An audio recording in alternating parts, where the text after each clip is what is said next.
क्या आपने कभी अपने आप से ये वादा किया है कि कल से मैं बदल जाऊंगा, कल से मैं मेहनत करूंगा, कल से मैं अपनी ज़िंदगी सुधारूंगा, लेकिन वह कल आज तक कभी नहीं आया। हर सुबह हम नए सपनों के साथ जागते हैं, लेकिन कुछ ही घंटों बाद हमारा उत्साह धीरे धीरे समाप्त होने लगता है।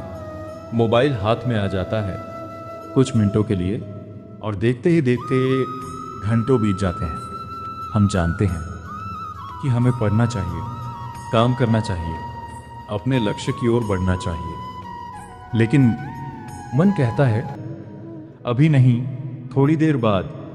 यही थोड़ी देर बाद धीरे धीरे पूरे जीवन में बदल जाता है।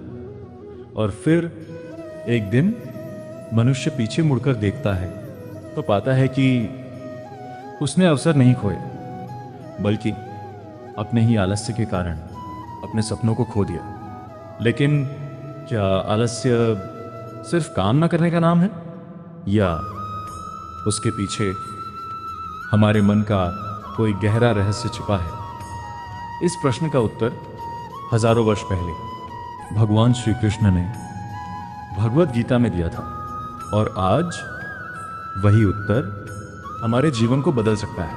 आधुनिक जीवन का सबसे बड़ा शत्रु आज मनुष्य के पास पहले से अधिक सुविधाएं हैं।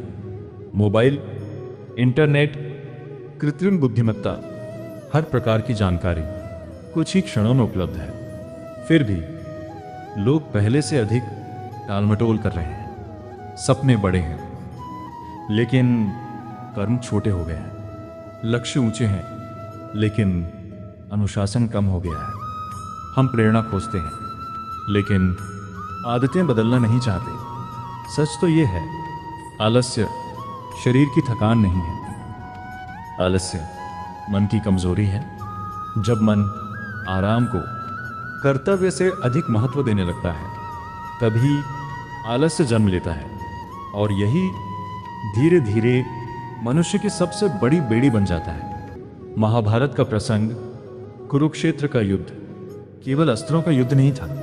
यह मनुष्य के भीतर चल रहे कर्तव्य और मोह, साहस और भय, अनुशासन और कमजोरी, इन सब का युद्ध था। युद्ध आरंभ होने से पहले अर्जुन ने अपने धनुष को नीचे रख दिया। उनका मन कर्तव्य से हटने लगा। वे युद्ध से पीछे हटना चाहते थे। यह साधारण आलस्य नहीं था, बल्कि कर्तव्य से विमुख होने की अवस्था थी। भगवान श्री कृष्ण ने अर्जुन को यह नहीं कहा आराम कर लो। उन्होंने यह भी नहीं कहा यदि मन नहीं है तो मत लड़ो। उन्होंने अर्जुन को उनके कर्तव्य का स्मरण कराया। उन्होंने समझाया कि जब मनुष्य अपने धर्म और कर्तव्य से दूर भागता है, तो वह केवल एक अवसर नहीं खोता, वह अपने व्यक्तित्व की शक्ति भी खो देता है। और यही आज हमारे साथ भी हो रहा है। हमारा सबसे बड़ा युद्ध दुनिया से नहीं, अपने ही आलस्य से है। लेकिन प्रश्न यह है, क्या आलस्य पर वास्तव में विजय पाई जा सकती है? क्या श्री कृष्ण ने इसका कोई मार्ग बताया है? उत्तर है हाँ, और यही भगवत गीता की सबसे प्रेरणादायक शिक्षाओं में से एक है।